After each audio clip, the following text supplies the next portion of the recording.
Right camera, good. Right camera, good, good, good. That's, oh, good. Start my introduction without hiccup. Good.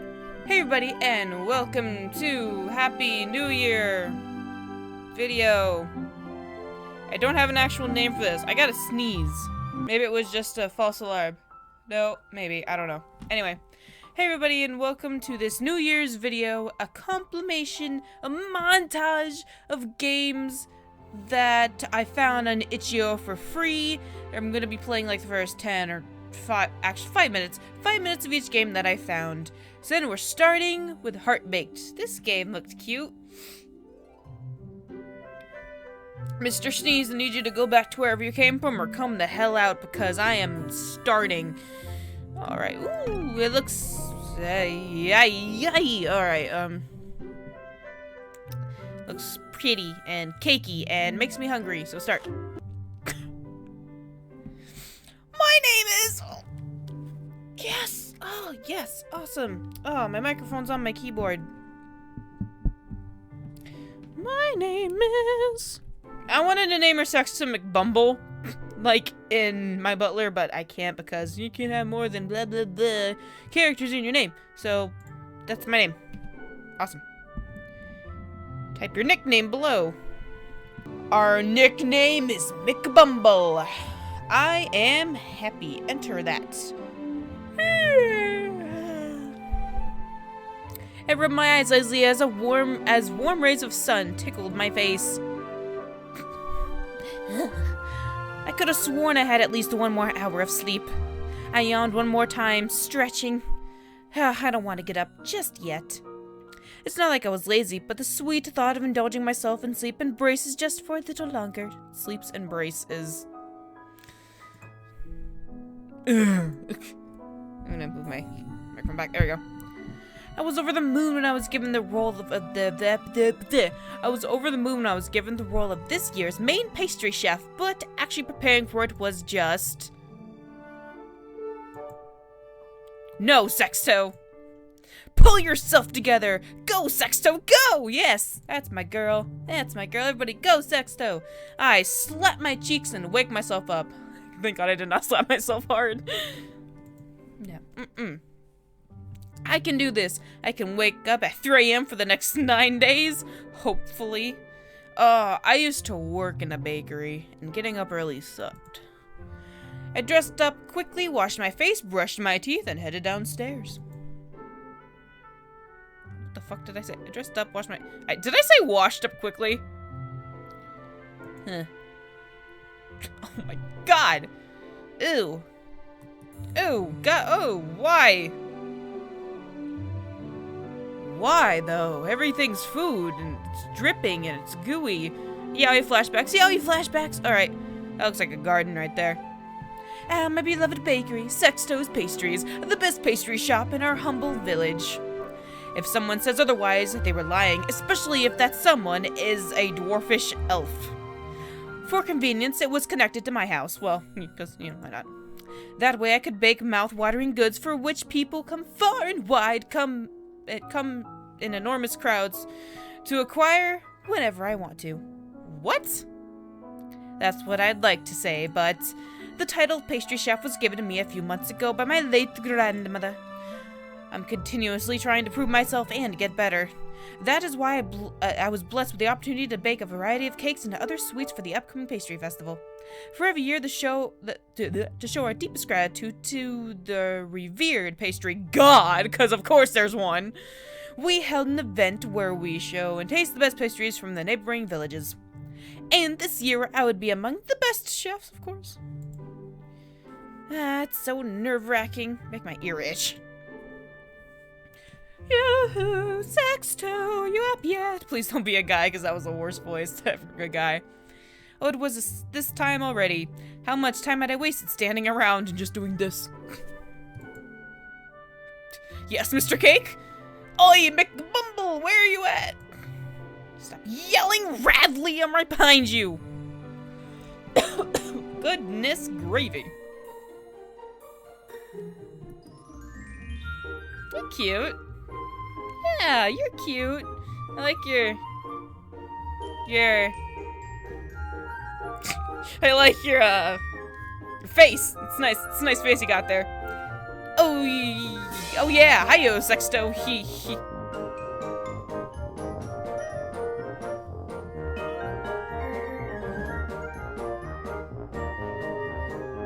Okay. Radley was such a moron. Sexto, please calm yourself. It felt like we'd known each other for an eternity. I still remembered when we were running around together, causing me.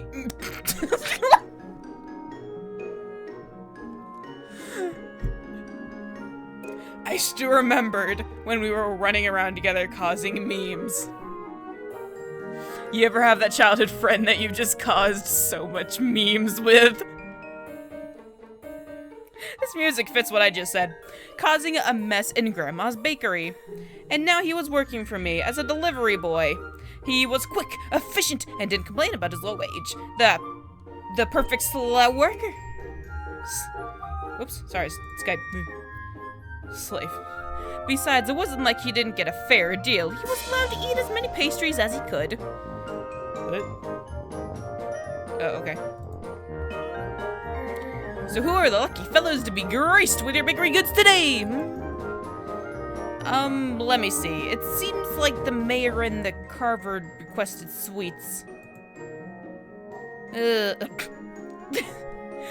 Carver, I still can't understand why you would agree to bake him anything. I almost said bake him, like just bake him. I wouldn't even want to be standing in the same room as him breathing his air. Oh, Rads, come on. Come on. I like her. She's so cool. I just cannot turn down his silent plea to taste the best sweets ever made. The poor little tart has to eat his food baked at 80 degrees, 800 degrees, and burnt at that. Oh, ho, ho, ho. I can't tell if she's being snarky or what. Ha, ha, ha. That must be the reason why he's so tiny. What is even going on anymore? I don't know. I snorted and shook my head. They really do hate each other. So, mind handing me that basket? I'd rather be quick about the deliveries today. Oh, sure, let me just... I went to the counter to pick up the delivery basket. As I lifted it, there was a horrific ripping sound. Someone kill me. And then all of my carefully prepared pastries from the night before were tumbling to the floor and rolling around helplessly. I stared in horror as the baked goods were completely ruined, frosting smashing against the floor and filling oozing out of the donuts.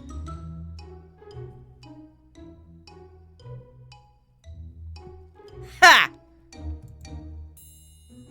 This is your fault, Radley. It was Rad! He raised his hands defensively, still laughing. Oh man, that was gold. You didn't see it coming at all. Your face. Har, har, doofus. We can't give our client this. Why not? I mean, if it's still edible.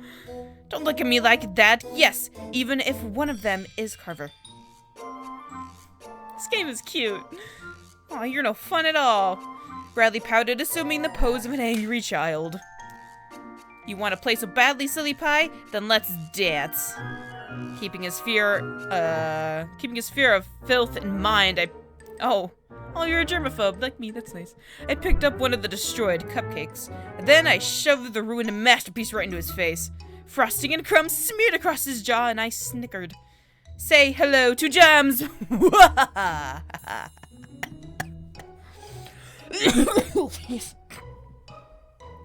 All the color disappeared from Radley's cheeks, really complementing the pink of the frosting. His arms dropped and he started to shudder. No, how could you? How could you? He gave a piercing shriek, twisting his face in disgust while slowly backing away towards the front door. What is it, Sunshine? Where are you going? McBumble, I swear I will not forget this. I will come back to get my revenge. Whoops. After spending at least a century disinfecting myself. I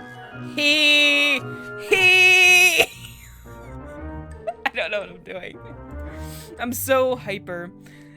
Oh, it's already been 10 minutes. Holy crap, I was having too much fun. To the next game! Yay!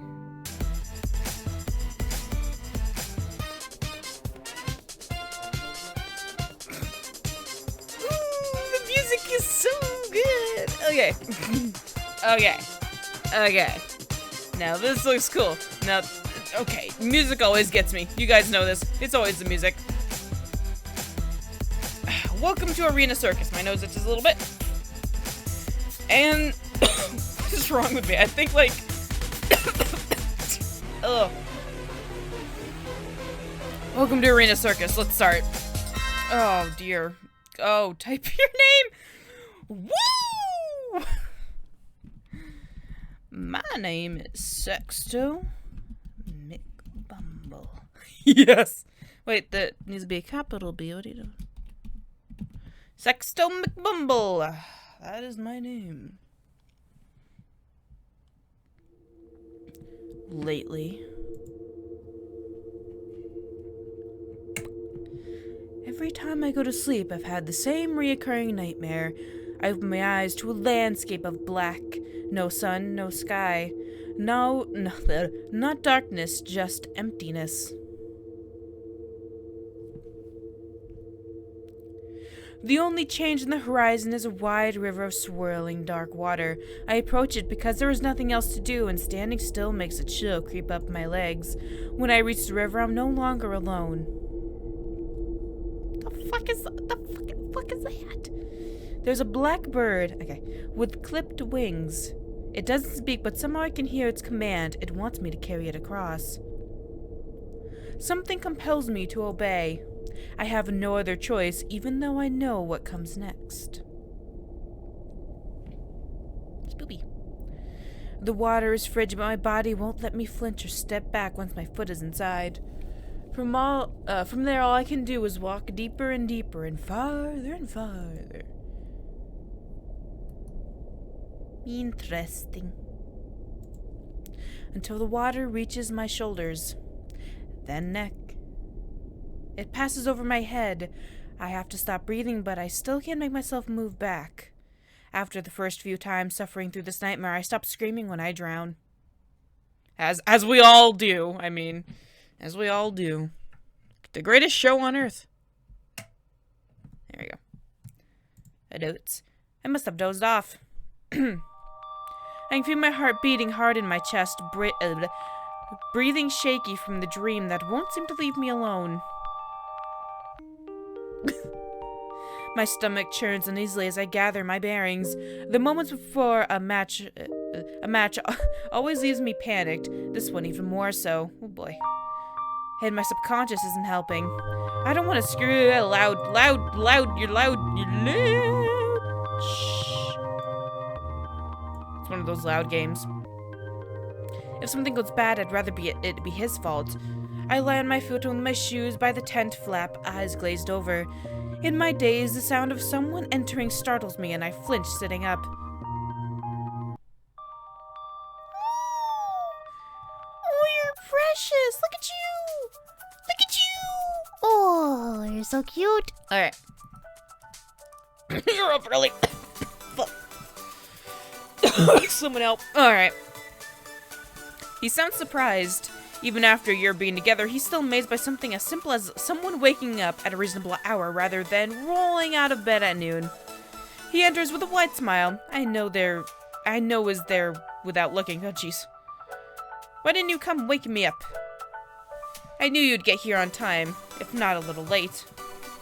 It's gotta be almost 5:30 by now. That's not a reasonable hour. We only have a few minutes before showtime. At 5:30? I have these hiccups. Somebody help. Oh, well, when you're ready, right? Oh, but your shoes. Sexto McBumble. It's rude to wear shoes inside. He glances down at his own shoes as if the thought hadn't even occurred to him. Ugh. And it probably hadn't. My apologies. I hope you forgive my rudeness. Aldrich's hand delicately grabs my own, and I allow it only out of exasperation. Shall we be going, my princess? Just so sick of your shit. I rip my hand away. He stares down at me, a pout curling in his lips. Don't call me that. That is so annoying. Man, she is just a Debbie Downer. Aldrich's affinity for nicknames is another thing that I can't stand. They almost never make sense. My eyes roll up to the ceiling and then over to where my boots rest by the entrance. The new clothes feel strange. After receiving an invitation to a tournament this big, Aldrich insists that we couldn't attend without buying completely new wardrobes. Even when he was done, we barely had enough money left for food. But the ringmaster... Oh, gosh. But for ringmaster's appearance can be more crucial than skill, and in a real crown-sponsored tournament like this one, your clothes are nearly as important as winning. I get my boots so I can put them on. Click to advance after putting on the boots.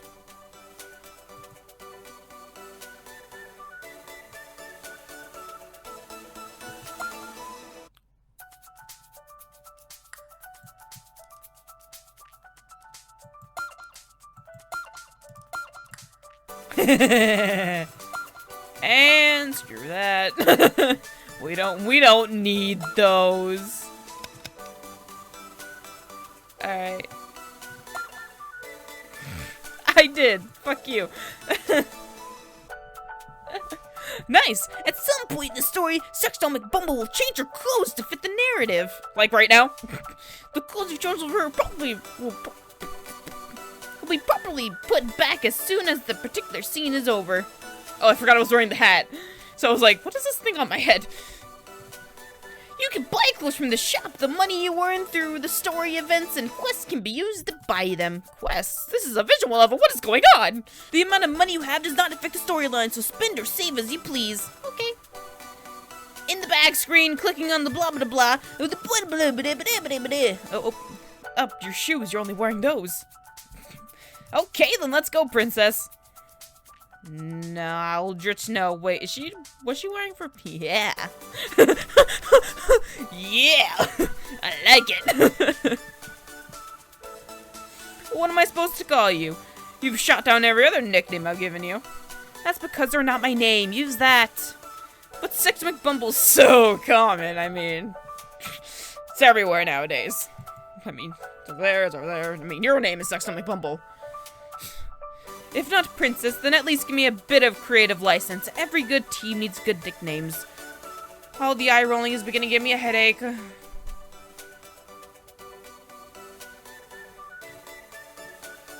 Oh. How about the skittling skittling? I don't know. Serpentor, Sexton McBumble of the Thousand Pain, Punchal Blonde, Bomb, Love, Fire Attack. Whoa, okay. The, SMTPPBBLFA. For short. Oh, gosh. That doesn't even make any sense. Please, just one little nickname. I'll even let you choose. Really? Yay, what should I call you? What is up? Alright. Sexy. Got it? Yes. Oh, fuck, I'm getting too excited. That was it, right? Damn right it was. Great, now we have a true duo. Sorry, I thought that was an L. It looks like an L.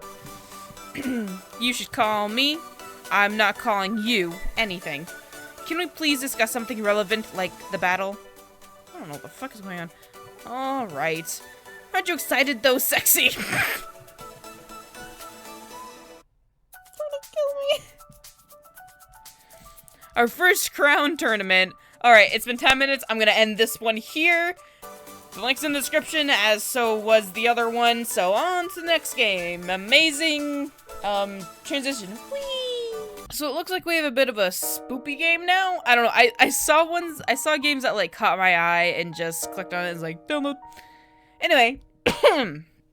Fucking coughs, I can't stop. Once upon a Hallow's Eve. So going out for Halloween might be a good idea. Or the worst idea. Let's see. Alright. Sheena, are you telling me that you managed to convince the girl to go out with us? My best friend's head nods up and down, looking enthusiastically at our other friend. I know, I couldn't believe it either. Just imagine her hiking up a mountain. This music is... Just imagine all the facial...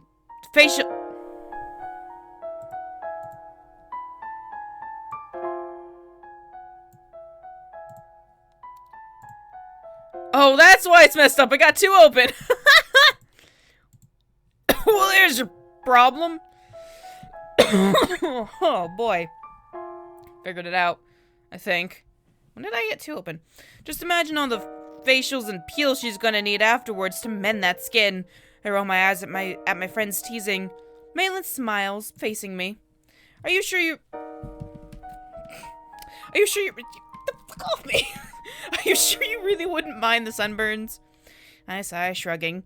The truth is, I really don't want to go hiking to a creepy old mountain. It's quite scary, and not to mention, there must be a whole bunch of bugs in that place. Malin puts a hand on my shoulder, probably recognizing my worried face. Hey, Lee. You're gonna love it, alright? I just smile back at her. To be honest, I'm not quite sure. Yes! I am Sexo McBum. Whatever. I can't believe that I'm already graduating college. I'm already a graduating college student. And for one final out-of-town trip with my friends before we graduate, we have decided to do something different. How different? We'll see. The hard, wet ground of the frost feels cold in my cheeks. You're adorable, Sexto McBum. Hard, wet. I immediately stand up in shock, surprised at my current location. This turns out to be a very bad idea, though, as I feel a jolt of pain course through my whole body. My right leg and arm in particular feel like they're burning. I crumple back down to the ground in a heap, sobbing. I look looking around me, seeing the dense dark forest. It feels almost surreal to be here. What am I doing here? I rack my brain for any hint or answer, finally remembering my purpose for being here. My friends and I are on a hike to a popular mountain rest house. I'm not sure what exactly happened, but I don't see my friends anywhere. Where could they possibly be? I dig out my phone in my pocket carefully, my arm still screaming to me in agony as I make the slightest of movements. I realize in horror that the cracked screen was an effect of what brought me here to this dilemma. A landslide. There was a landslide and we barely managed to avoid it. Help! Help! Lily! Help! Lily! Fire! Nobody asked you. I glance at my cracked phone again, now feeling more desperate than ever. Darn, how am I supposed to make a call now? Looks like a smoke signal, honey. I decide to stay where I am, not minding the dirt on my beautiful dress. Really? That's what you're worried about? It hurts too much to move. Flash of lightning shocks me from above. Smite me! Smite me! Yeah. A flash of lightning shocks me for a moment, and I immediately decide to run, to the best of my abilities, to the near shelter. It feels more like my whole body's on fire, despite the cold mountain air. But I'm in the middle of a forest with an injured body and no means of communication. Where could I even find shelter here? I zigzag through the densely populated forest, trying to look for any path of sorts to follow. After a few minutes of searching, however, it becomes very evident to me that there is no hope to find a path here. Sobbing once more, I sit back down on the dirty ground, squeezing my arm tightly to stop the pain. No, Sexton McBumley. Okay, sorry. I just read that out loud, and my face and my brain just went, wait, did you just hear yourself? No, Sexton McBumley. You can't stay here. You're gonna die in this cold. You have to go. Bracing myself for the pain, I force myself to stand up. I wince, feeling another painful jolt run up through my arm. Picking one direction. Harry. I decide to move forward and hope for the best. Lightning continues striking the sky. I wrap my good arm around my body, hoping that my own body would heat up. My own body heat would be enough to keep me from shivering too much. Rain has started to pour and I'm feeling terribly cold. Right now all I want to do is curl up and cry somewhere. I really need to find some shelter though.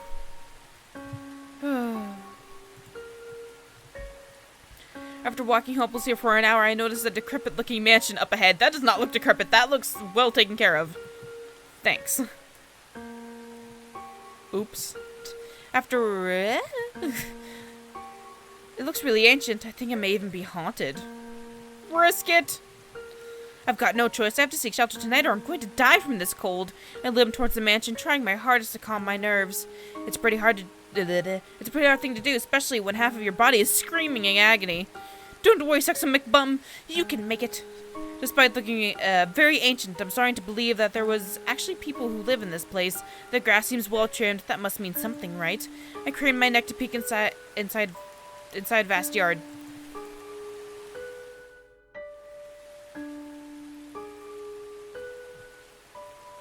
The fuck was that? Navi? To my surprise, something blue-looking suddenly darts from somewhere nearby. What was that? My voice may be drowned out by the rain, but it's enough for me to hear the fear in my voice. I turn around. I got a cough again, sorry. Looking for the place where I saw the blue thing. And from my peripheral vision, I see it again. A flame. Hi, little guy. You're cute. I'm gonna name you Navi. A bluish-looking flame. What? My voice shakes with fear, and once again I realize that I'm all alone in the dark. In a dark and creepy forest. I feel tears well up in my eyes. I start running towards the mansion, panicking now. I want to scream for the door to be opened, but I'm too scared of anyone else hearing me. Running my fingers through my hair, I try to steady my breathing before knocking 3 times on the old wooden doors. Why did that scare me? With a creaking sound, the door slowly opens to reveal a half of a face looking at me. Oh, he blinks. A shocked face, to be exact. Before I can say anything, the face disappears inside and I hear the person running away. What the hell? I stand up completely clueless of what I should do next. To my surprise, the door opens again with the same creaking sound. Well, you're nice. A tall young man stands between me and the door, looking at me very suspiciously. I put on my best smile and then open my mouth to speak, just to have the door slammed in front of my face. The nerve!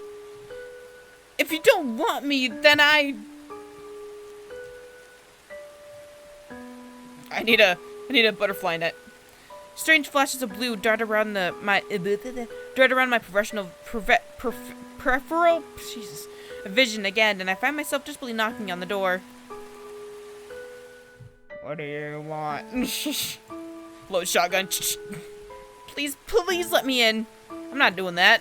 Please, you just have to let me in, please.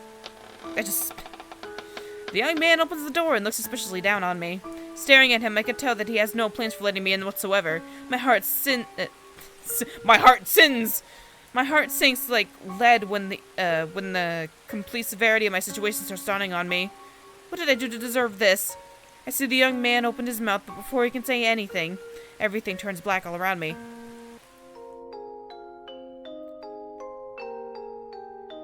And I'm gonna end this one here. On to the next game. Probably the final game. Final game. I don't know.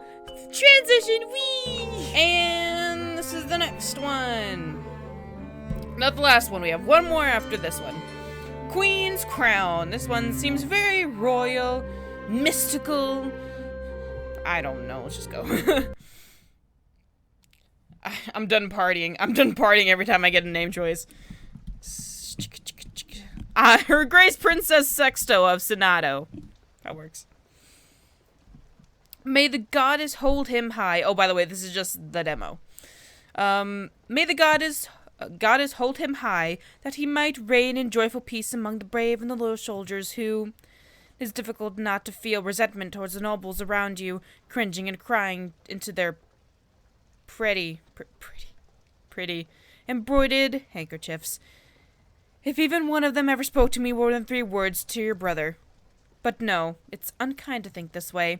You focus again on your mother's voice as she reaches the end of her eulogy. She's crying, but the true queen, her voice is... But like a true queen, oh gosh, her voice is strong. It carries across the courtyard in a powerful wave that reaches every person standing in attendance. Let us have silence as the goddess welcomes her beloved son to her side. I assume someone died. Her voice cracks from the word son, and that, more than endless speech, drunken toast, and whispered condolences, is what finally brings you to tears. The rest of the funeral procession passes in a blur. The empty casket has already been filled to the brim with flowers and sweet-scented herbs, the fuck ever, according to custom, so that when it is finally set ablaze, the cloying smell washes over you. You can't help but wonder where your brother's body is, and whether or not you will ever get to give him the send-off he deserved, a funeral worthy of the king he was. Come, love. This is starting out sad. This is New Year's! New Year's! Read that, damn it! Your mother, now officially the Queen Regent, passes regally through the crowd of mourners. She doesn't look behind to make sure you follow, and it doesn't even occur to you to disobey. Your feet carry through the inner gates leading into the castle behind the Queen. The guards posted at the double doors offer low, respectful bows as you pass. They hold the doors open, first for your mother, and then for you. I like your fingernails. She waits for you in— oh my god, I read hell. She waits for you in hell. She waits for you in the hall outside the audience chamber, face less composed than it had been in front of the crowd. When you get close enough, she gathers you in her embrace. She doesn't speak at first. The familiar smell of her perfume, pear blossoms, envelops you, and the tears threaten to leak again, this time from the safe privacy of your mother's arms. As if sensing that you are both in danger of falling apart completely, she loosens her grasp, gently moving your hand at your arm's length. That's enough for now, love. We have much work to do. Well, you'll see. Oh. Despite her words, she takes a minute to brush the hair off your forehead in a gesture that she hasn't used since you were a child. Her eyes trace over her features for a long moment as if searching for something. You will be fine. Her voice is too firm for you to form any argument. She sweeps you away with one of her arms wrapped around yours in a clinging posture that lacks any kind of decorum whatsoever. In spite of her strong words, your mother clearly wants to keep you close. She leads you to your room you've never been allowed to enter before. The King's Council Chamber, though you suppose it will be referred to as the Queen's Council now. Awaiting you, stand around a circular table. Damn, this, the way they're, like, narrating this is messing with me, because I never, like, I forgot what person it's called when they narrate it like this, but I'm not used to it. Are people you've known for years. Hello there. Your Highness, Your Grace. Commander Grayson bows his head formally, first to the Queen Regent and then to you. His post as high it's so weird, as commander of Palace Guard, kept him from leaving the capital to join your brother in battle. It's fortunate he could not. He would have fallen. It's fortunate he could not. He would have fallen along with other superior officers, and the kingdom would have lost its last valuable military leader. Jeez. His new title, Master of Defense, makes him chief advisor on the matters of war. Fuck me. Your Highness, I offer my sincerest condolences for your loss, but there is grave matter at hand that's overdue for discussion.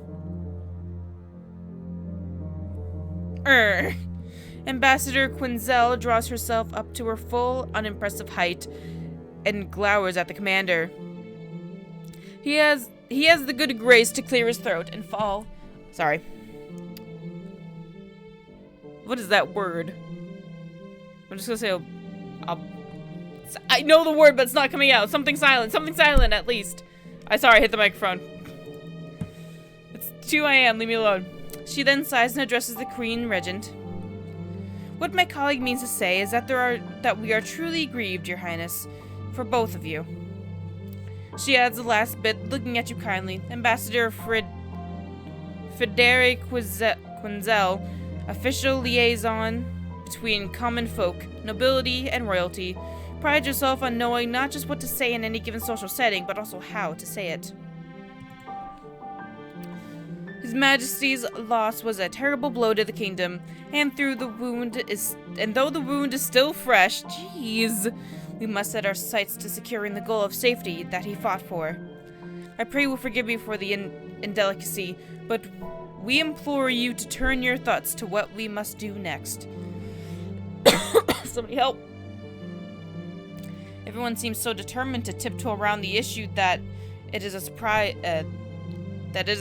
When the third and final member of the council speaks. Hello, sir. Nice hair. Damn, that's some nice hair you got going on there. Whoops. Your Highness, where does the throne stand on the matter of succession? Emery's voice is soft but straightforward and blunt. You remember listening to that voice drone through the historical facts and figures many a long afternoon when he was one of your tutors. He left without warning years ago and only returned when the war began to take over his father's role as Lord of Treasury. You've seen him from afar once or twice since his return, but you haven't had much of opportunity to speak with him beyond a few pleasantries here and there. You think on your previous relationship as master and pupil. You used to be very fond of each other. You had something of a useful infatuation with him when you were younger. You and he were as close to being friends as distant nature allowed. You resent the man. Emery was always aloof, though you've known him for long enough to recognize that it isn't because you or your royal blood. He just doesn't seem to bond with others easily at all. Still, there is a degree of caring and affection between you that hasn't completely gone away with time. Sorry. His eyes are warm as they meet yours for a second before he removes his gaze to your mother. Clearly, he is still waiting for her response. Does the throne's stance even warrant a discussion? By right and law of the land, Sexto is the next line to wear the crown. You look up, shocked.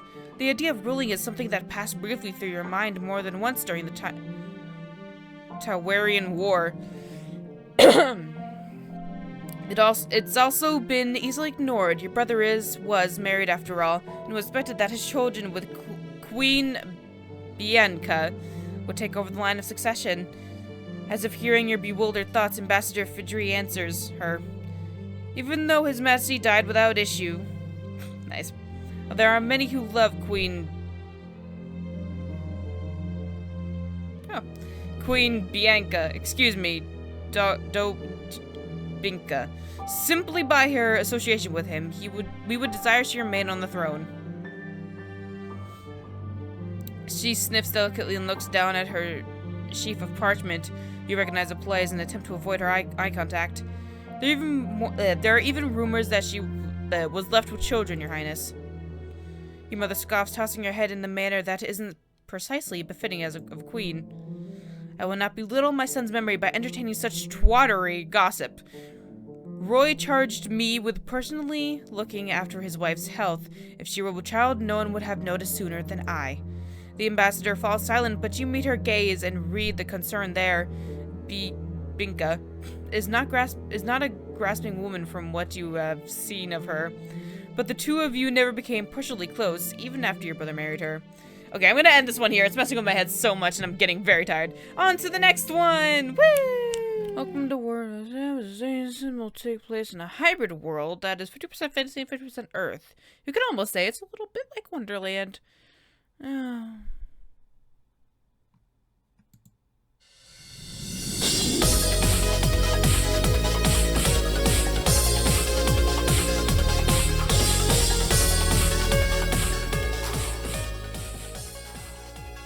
My god, okay.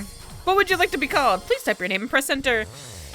Everybody, welcome to War the Valentine Edition by the same people or person, or I don't know. Poison Apple Tales that I played their demo for Beauty and the War. So, I saved the best for last. And thank you so much for letting me make my name. Sexto. Sexo McMumble. Please click to make your choice. Oh my god!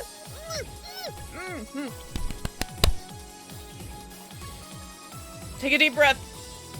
Oh, I don't know what to go with. Oh, let's go with Arsenic. He's pretty.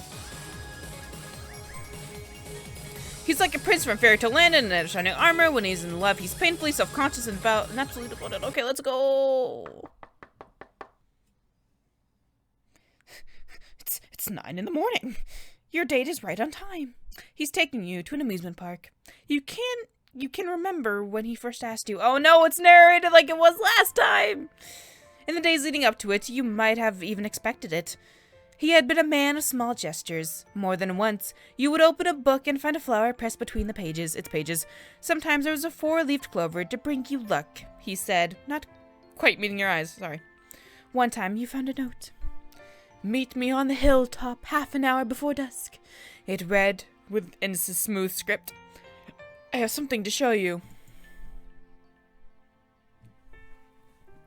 Hi, baby! You had gone there, and when you asked him what he had to show you, he said, one of the most magnificent sights in the world. He had gestured to the sunset, which crested the distant mountains and bathed the entire spring world in golden shades of autumn.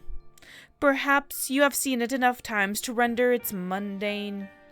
Perhaps you've seen it enough times to render its mundane and unremarkable in your eyes, but to me, it still has the power to enchant me, and I was hoping to share this moment with you, Miss Sexto McBumble. At that moment, you were almost certain that he would make his affections clear and utter some grand declaration. The words seemed to rise halfway to his lips, but then he said, Pop-Tarts. Tell me about your day. Has it been faring well? He had not asked you out. You felt disappointed. A week later, it began to rain. Rain? It began to rain. However, it was still a day like any other, except that you had to bring an umbrella and you were late returning home. It was an extra errand you had to run. Your project took longer than you realized, or maybe you had decided to dance in the rain. Then you made it home. In your front yard, there was bouquets of flowers, of your favorite flowers, literally dozens upon dozens of them. They formed the shape of a heart. Wow. Arsenic stood in the center of it. Wow. The downpour had utterly drenched his hair and clothes. You asked him what he was doing there. No, I didn't say that. I said, what the fuck are you doing? You're gonna catch a cold, son. He said, Miss Sexto McBumble, you might think I'm very foolish. Very foolish indeed. I had prepared a much more elegant speech, worthy of being received by you. When it began to rain, I suppose a smarter man would have gathered up everything and returned home to try again. But I know that if I leave now, I will never again find the strength, let alone the courage, to ask you this, to do what fear may end in hopelessness. Miss Sexto McBumble, it would be a great honor to court you even for a day. Please allow me to be your date for Valentine's Day.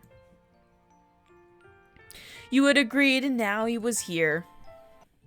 God. Poison apple tails, why are you doing this to me? Miss Sexto McBumble, good morning. These are for you. As I'm sure you've already realized. If your good sense didn't tell you, your eyes surely would. I do hope they're to your liking. Oh yeah, I love them. But you smell better. Not really, roses have been overplayed. Smack him with the roses! Whoa, we're gonna have some fun here. Oh no, I can't save. Oh, whatever, smack him. This is the best. This is the best. I don't care. I don't care. I'm only playing 10 minutes of this. I'm not sure whether this is your way of expressing your displeasure or if you simply enjoy using it as a whip.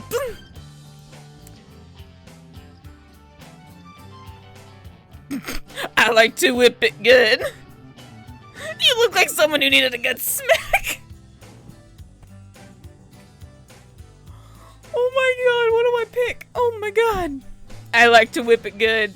I see. In that case, I would at least appreciate a warning beforehand. That way I can give you a space to exercise your good pleasure. Or if my being a target is truly necessary, and I only say this out of my unreasoning fondness for you, to brace myself. You set the flowers on the table beside the front door and step out. Oh my gosh, this is gonna be amazing! You begin to head down the pathway leading out of the house. Arsenic walks beside you. I trust you've been having a good day? Yeah, and you? To tell you the truth, I feel like I've just spent a whole day holding my breath just to be smacked with flowers. Oh, God. A sleek black car is parked beside the sidewalk. The driver sits in the front. Arsenic walks over and holds open one of the doors in the back. This is fun. Where the fuck are we now? By the time that Arsenic comes around the car and maneuvers himself inside, he already slid your seatbelt into place. This will be my first time attending the amusement park. There isn't anything remotely like it at home. Where did if come from? I don't know if it's the same for you. As Arsenic speaks, he fastens his own seatbelt and fasten your seatbelt, kids, we're going on a ride. He clutches the buckle with the grip of a man unaccustomed with it, cradling it as if fearing it would shatter like glass. Once it clicks into place, the car's sorry, had to sniffle. The car's engine comes to life and the vehicle begins to pull away from the sidewalk. Sheets of glass, like the kind you see in limousines, separate you and Arsenic from the driver. Yes. Given your coy answer, I would presume you've gone at least once or twice. Maybe. Oh, it's a secret. Or a game. I suppose I'll have to deduce the truth for myself when you arrive. The two of you spend the rest of the drive in conversation much like this. Eventually the car pulls to a stop. In no time at all, Arsenic releases his seatbelt to exit the vehicle and comes around to open your car door. You didn't have to do that. It really wouldn't have been very courteous of me otherwise. It isn't any trouble to me, but if it bothers you, I certainly can refrain from doing so. But it makes me happy to be of service to you, Miss Sexton McBumble. Now, please give me just one moment. He turns and walks over to the front of the car. He bends down and addresses the driver through the lowered window. I appreciate your hard work, Victor. Victor, I love you! Wait, wrong Victor. He extends his bowed hand to the driver, who accepts whatever was in it. You assume that it was cash. Then Arsenic faces back towards you with a smile. Side by side, you begin to walk towards the entrance of the amusement park. His tall frame towers over the crowds and shadows you from the sun. On your right, a roller coaster breezes by behind the gate that lines the amusement park. Arsenic heads jerks towards it for a moment. Forgive me, I'm more accustomed to associating with screams of horror rather than pleasure. Oh, there'll be screams of pleasure tonight, Arsenic. Some people think scared is fun. Are you a screamer? I hope not. Oh, I'll make you scream. You prefer men of little restraint, do you? I suppose I can be persuaded to oblige you. A small line is formed at the gateway. You both stop at the end of it. Would you really do anything for me? Boo! So when are you gonna show me your wild side? Shit. Boo! My sex don't make a bumble. If you would like me to scream, I'm afraid you'll have to try a little harder than that. Of course, if you aren't interested in a challenge, you'll just have to do as I ask. The line advances to it at a steady pace. Arsenic glances at the couple ahead. Several of them have their phones out with their fingers flying across the keypad. In your country, I hear it's common to immortalize memories with still photographs. I don't suppose you'd be interested in capturing this moment. Let's make funny poses. By all means. He reaches into the folds of his coat and withdraws a cell phone. This is one of my first purchases. You're covered in feathers. It came recommended by very many people, but I haven't had much use for it until now. He holds out the phone. You strike your funniest pose. Ah, that flash is quite surprising. You both look at the phone. Arsenic has one of his eyes shut in a wink. Ooh, sexy.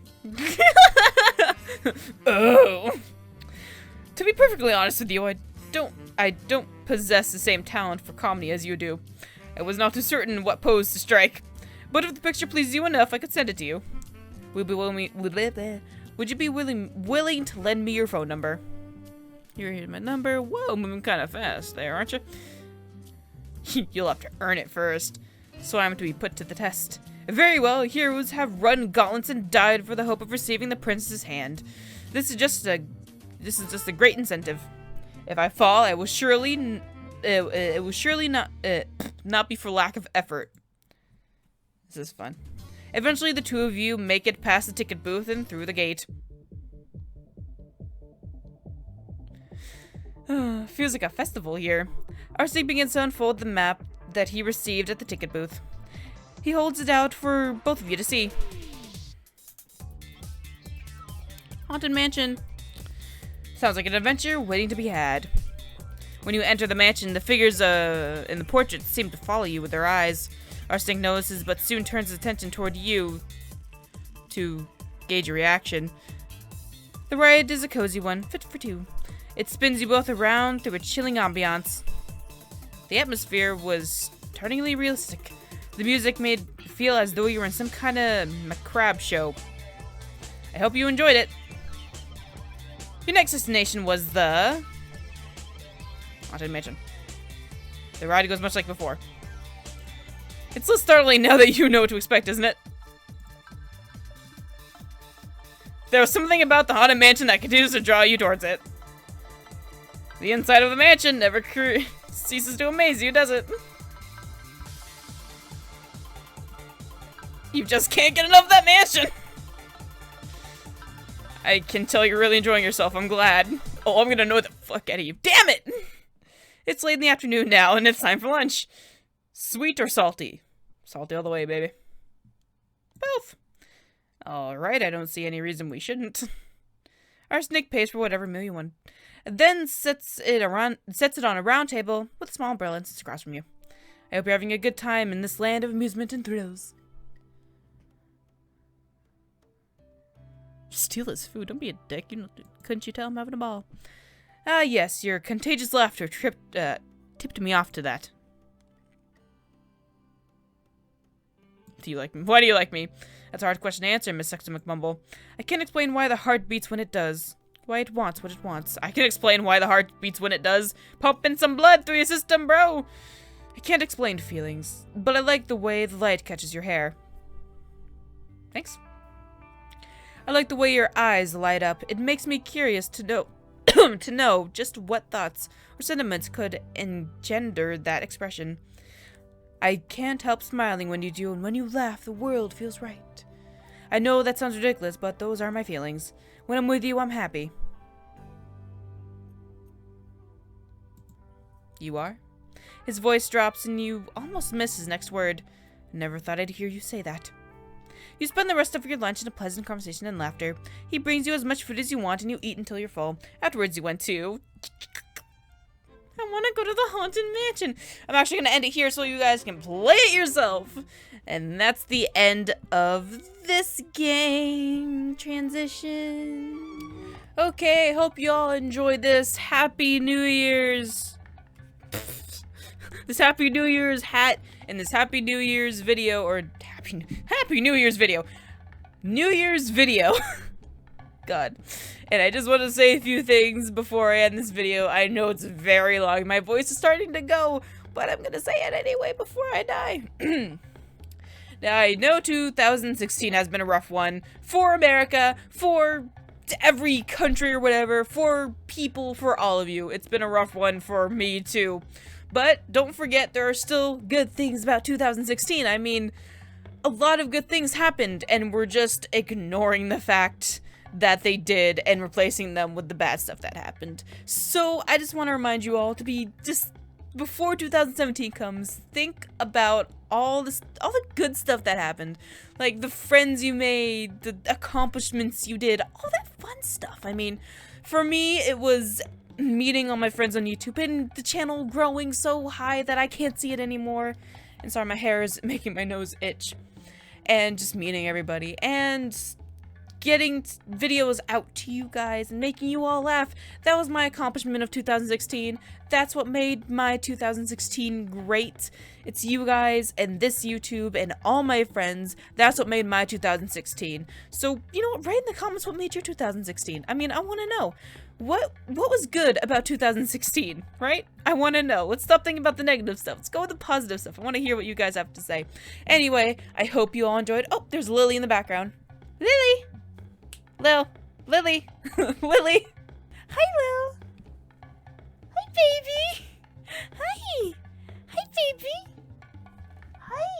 everybody.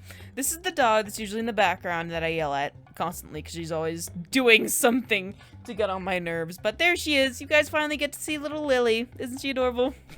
And I thank 2016 for this pup right here. Anyway, now she's just staring at me. Hi, baby. She's probably gonna... No, don't get up. Don't get up. You're so comfy. No. All right, I'll pet you. I hope you guys enjoyed this video. Leave in the comments what was good about your 2016. And I'll see you guys in 2017. This is gonna be fun. Say goodbye, Lily. Say goodbye. She shook her head no. She shook her head no. She won't say goodbye. She don't like goodbyes. Leave the hedgehog alone. Leave the hedgehog alone. Alright, I'll see you guys in the next video.